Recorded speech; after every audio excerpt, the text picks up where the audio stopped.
As a child, I've suffered with a condition called lichen sclerosus, which is an autoimmune condition. It never usually...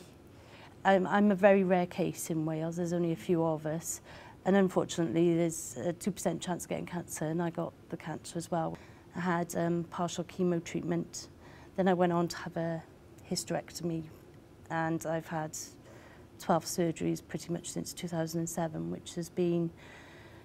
It's just been impossible to get back into education. I've been trying for years, doing short courses and what have you, but there's been so many barriers that I've had to overcome to sort of move forward with life. I've just never found a way until I found the Open University.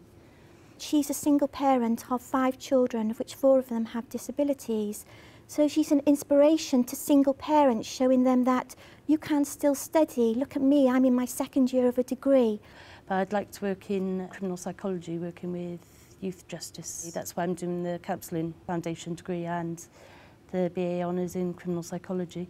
Hopefully all of it will come together and I'll have a future which I'm able to do, you know, somehow or other. But I will get there. Catherine, my message to you is that you keep thanking me for nominating you for this award, but you are so inspirational. You are the person that's done all the work. And if I could, I would nominate you for Mother of the Year also. I think keep going as you are. You are a great inspiration. It's like an award for all of us, if you know what I mean, because they know when I've got an essay due in and deadlines are tight and leave mum alone kind of thing. So it's an award for all of us, and it feels amazing, it feels brilliant.